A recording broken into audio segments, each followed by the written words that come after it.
Tudo sempre começa da mesma forma. Ela não enxerga você como realmente é, mas sim como ela mesma é. Você sente que pode se tornar alguém especial ao lado dela. Mas será que é esperança aquele brilho no olhar? Ou é apenas um reflexo do que ela quer ver?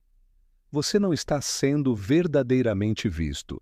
Está sendo escaneado, analisado, como uma tela em branco que ela pretende preencher com a própria obra-prima.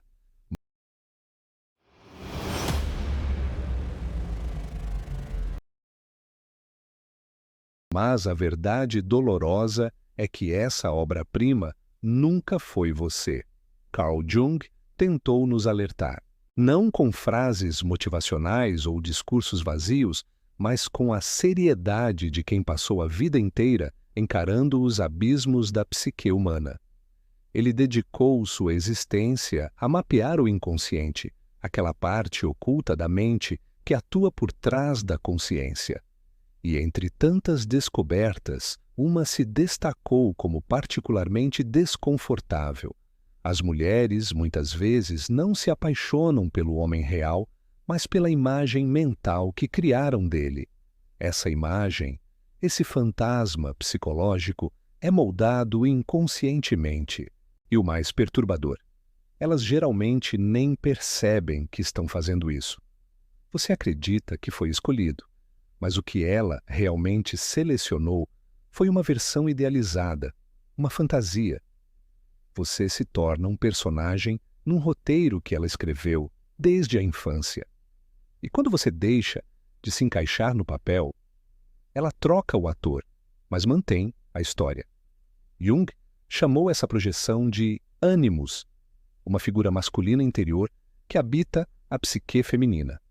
Quando esse ânimos está desequilibrado ou imaturo, ele se torna tirânico. É essa força que leva muitas mulheres a rejeitarem homens estáveis e se fascinarem por figuras instáveis, perigosas. Elas discutem sem razão, impõem controle sem sabedoria e julgam sem responsabilidade, tudo isso sob a influência inconsciente dessa força interna. Segundo Jung, quando a mulher está dominada por esse ânimos, ela não está mais agindo por conta própria. Ela está possuída por uma ideia. E os homens caem nessa armadilha porque confundem ser desejado com ser compreendido. Você acredita quando ela diz que você é diferente, especial, mas na verdade você é apenas mais um rosto interpretando um papel antigo. Quando essa fantasia desmorona, quando a máscara cai, você se sente traído, humilhado, sem entender o que fez de errado. Mas o erro não foi seu, você apenas parou de ser convincente no papel que ela queria que você representasse. A única saída, segundo Jung, é o processo de individuação, um caminho árduo e solitário de autoconhecimento e integração interior. Mas poucos homens têm coragem de percorrer esse trajeto. Fomos condicionados a buscar validação externa, especialmente das mulheres. Enquanto essa busca continuar, seremos apenas atores temporários em roteiros que não são nossos. A individuação exige coragem para enfrentar os aspectos mais frágeis, inseguros e feridos de si mesmo. Exige parar de culpar as mulheres por não nos enxergarem e começar a se enxergar com clareza. Jung sabia: você não se torna um homem de verdade sendo escolhido. Você se torna um homem quando escolhe a si mesmo. O valor não vem da aprovação dela, mas da sua capacidade de estar inteiro, desperto e presente, mesmo quando está sozinho. Um homem que encara sua própria escuridão não é mais refém da projeção alheia. Ele deixa de ser fantoche. Torna-se o autor da própria história. E Jung percebeu: a tragédia do homem moderno não está em ser rejeitado, mas em se moldar constantemente para agradar, abandonando a própria essência. Você pode chamar isso de amor, de parceria, de sacrifício, mas para Jung isso era autotraição. Homens que ignoram seu próprio desenvolvimento interior tornam-se massa moldável nas mãos de mulheres que nem sequer sabem o que realmente querem. Esses homens deixam de ser humanos e passam a ser máscaras, sorrindo, concordando, agradando, até esquecerem quem eram antes de colocarem essa máscara. E o mais irônico é justamente essa obediência e previsibilidade que fazem com que elas percam o interesse. Porque o instinto feminino, segundo Jung, não é atraído pelo conforto, mas pelo mistério, pelo homem que não se deixa definir ou controlar. Quando você se torna totalmente acessível, previsível e sem identidade própria, você não se torna mais amável, torna-se invisível. Aqui está o paradoxo. A maioria dos homens teme mais a solidão do que a falsidade. Preferem perder a si mesmos do que perder a mulher. Vivem dentro de um papel, com medo de encarar o silêncio sem aplausos. Mas Jung ensinava que até um homem abraçar a solidão, ele jamais será livre. A individuação exige que você morra antes de morrer, que as versões falsas de si mesmo sejam destruídas para que algo real possa finalmente nascer. Esse caminho, no entanto, é solitário. Você começa a ver o que os outros se recusam a enxergar. Percebe os jogos, as máscaras, as mentiras que as pessoas contam a si mesmas.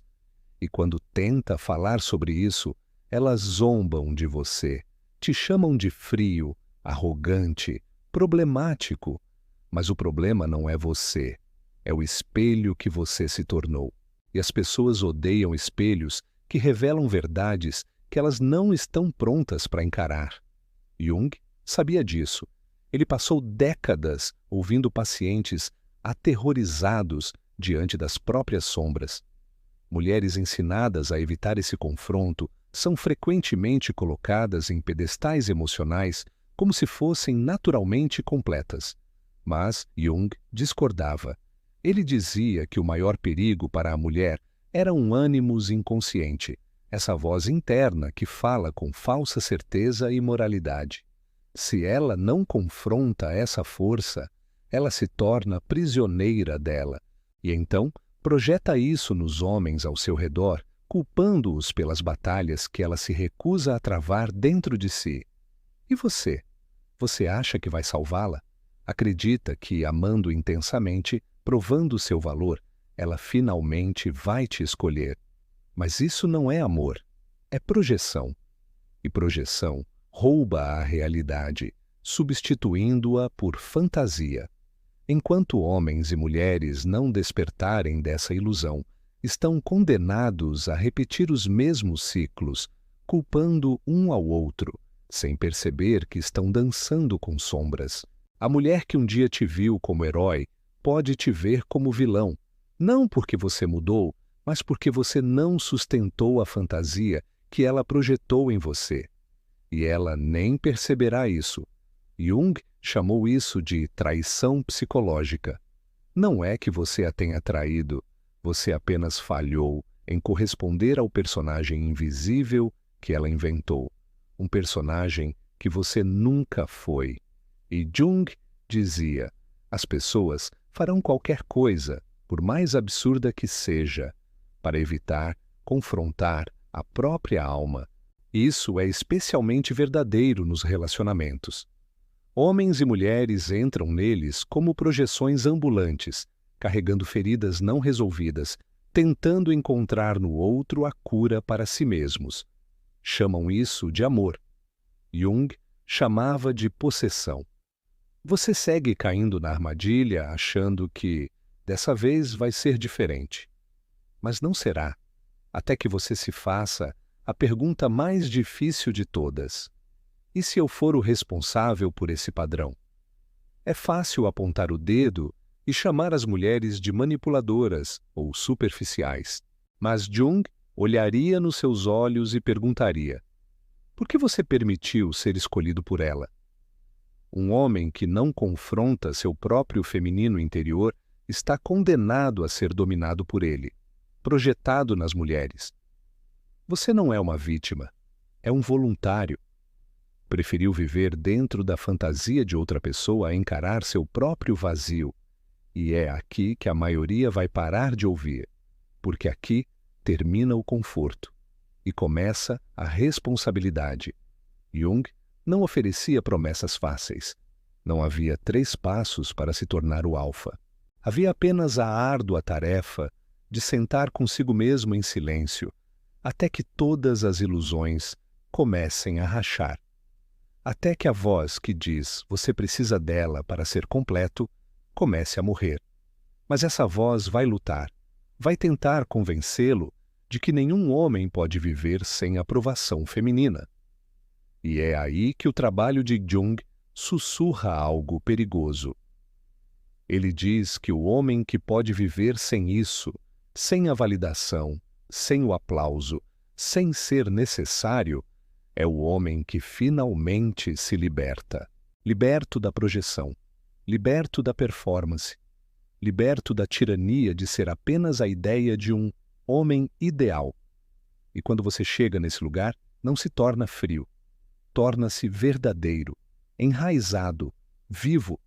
E paradoxalmente, é nesse estado que as mulheres serão mais atraídas por você, não porque você precisa delas, mas justamente porque não precisa. Não é porque você não tem coração, é porque finalmente você entendeu. Você percebeu que ela também está em sua própria jornada, que ela precisa encarar seus próprios demônios, que ela precisa despertar de suas próprias ilusões. E você não pode fazer isso por ela, não pode salvá-la de si mesma. Tudo o que você pode fazer é o que Jung fez. Caminhar o seu caminho com tamanha coragem que sua presença se torna um espelho vivo, refletindo verdades que muitos não suportam ver. A maioria vai se afastar, mas alguns poucos, esses vão reconhecer. E isso, meu amigo, é a diferença entre ser amado pelo papel que você representa e ser respeitado pelo homem que você se tornou. E quando esse momento chega, quando você percebe que não precisa mais se apresentar, se moldar, se provar, você começa a notar algo curioso. As pessoas ao seu redor ficam desconfortáveis. Mesmo que elas não saibam explicar, vão sentir o peso da sua presença.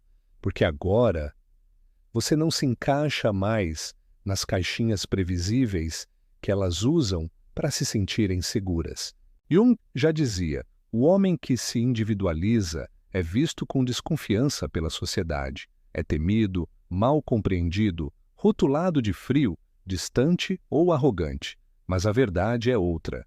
A verdade é que você se tornou intocável, indomável, incontrolável, porque você enxerga o jogo. E aqui está a ironia. As mesmas pessoas que antes imploravam por sua atenção, agora se ressentem porque você não precisa mais delas. Especialmente as mulheres que ainda estão presas à fantasia do homem ideal. Elas vão dizer que você é emocionalmente indisponível, frio, racional demais. Mas o que elas realmente querem dizer é que não conseguem mais controlar você, porque você parou de atuar, abandonou o roteiro, e sem o roteiro, elas não sabem o que fazer com você, porque você deixou de ser um personagem e se tornou um homem. Jung costumava brincar que os deuses viraram doenças. Aquilo que as culturas antigas chamavam de possessão divina, hoje a psicologia chama de neurose. E acredite, os homens mais doentes espiritualmente são os que vivem buscando validação. Você acha que está sendo romântico quando diz eu faria qualquer coisa por ela, ou ela é tudo para mim. Mas Jung balançaria a cabeça e diria, isso que você chama de amor é só a recusa de carregar a sua própria alma. É mais fácil projetar nela, colocar sobre ela todo o peso da sua esperança, do seu sentido, porque se ela carrega, você não precisa carregar. Mas aqui vem o golpe duro. Quando ela percebe que nunca foi feita para carregar a sua alma, ela vai soltar. Ela vai deixar cair, e não por maldade, mas porque nenhuma mulher, por mais amorosa que seja, pode sustentar o peso de um homem que se recusa a se sustentar sozinho. E quando ela te solta, você se sente traído, mas não deveria.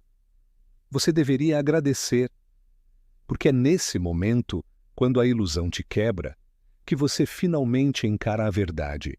O trabalho de se tornar um homem sempre foi seu. E aí você tem duas escolhas. Pode culpá-la, se tornar amargo, juntar-se ao coro dos homens ressentidos que apontam o dedo para as mulheres e zombam delas, jurando nunca mais amar. Ou você pode fazer o que Jung teria pedido de você, voltar-se para dentro, começar o trabalho silencioso, difícil, libertador, de se tornar inteiro, de se tornar você, sem precisar de outra pessoa para se completar. Porque a mulher que você procura lá fora é só um reflexo da parte de você que você abandonou. E até que você integre essa parte, todo relacionamento será uma atuação. Toda conexão, uma troca. Todo amor, uma mentira. Mas, quando você encara isso, quando integra sua própria alma, quando reconhece e honra o seu feminino interior, você se torna um homem que não precisa mais correr atrás de mulher. Você não persegue, não manipula, não atua. Você permanece firme, inteiro em si mesmo. E a partir daí, algo milagroso acontece. Você não atrai mais mulheres que querem um personagem. Você atrai mulheres que querem a verdade. E vai saber quando isso acontecer. Porque ela não vai exigir que você atue, não vai tentar reescrever seu roteiro, não vai se apaixonar pela fantasia de quem você parece ser. Ela vai te encarar cru e real. Não como uma deusa em busca de adoração, mas como uma mulher pronta para caminhar ao seu lado, sem máscaras, sem projeções, sem jogos. E quando você a encontrar, a mulher real, não a idealizada, você vai sentir a diferença na hora. Ela não vai te inundar com promessas, não vai tratar você como a peça que falta no quebra-cabeça dela. Não vai falar como quem quer ser salva, porque ela já fez o trabalho, já encarou a própria sombra, já venceu os próprios monstros. E por isso, ela não precisa que você carregue a alma dela. Ela só quer caminhar com você lado a lado, não para te moldar, mas para finalmente te encontrar. E nesse encontro, não há desespero, não há apego, não há atuação, só há verdade. E esse tipo de amor, o que Jung ensinava, é o mais raro e o mais perigoso. Porque não nasce da carência. Ele nasce da liberdade. Liberdade de escolher. Liberdade de ir embora. Liberdade de ficar. Liberdade de amar. Sem medo. Mas deixa eu te dizer a real. A maioria nunca vai experimentar isso. Porque a maioria desiste antes. Se contenta com a fantasia, com a performance, com a emoção de ser alguém que não é. Porque encarar quem você realmente é ainda parece insuportável. Mas se você tiver coragem, a coragem bruta de seguir caminhando, mesmo sozinho, se continuar arrancando cada camada falsa construída para ser aceito, uma hora você vai se encontrar. E quando isso acontecer, as mulheres não serão mais a fonte da sua identidade, não serão mais o espelho do seu valor. Serão algo diferente, parceiras, aliadas, refletores, não salvadoras. E você vai amá-las, não porque precisa, mas porque escolheu, a partir de um lugar de força, de inteireza, de verdade. Jung não deixou um mapa, ele deixou um aviso. Todo homem que se recusa a se encarar acaba escravo das projeções dos outros, especialmente das projeções femininas. Mas ele também deixou um desafio. Caminhe, torne-se, saia do papel, deixe de buscar sua completude nos olhos de outra pessoa. Pare de esperar ser escolhido, porque o homem que escolhe a si mesmo, por inteiro, sem desculpas, é o homem que não pode mais ser controlado por nenhuma fantasia. Não pode mais ser seduzido por nenhuma atuação, não cabe mais no roteiro de ninguém. Ele se torna o autor da própria vida.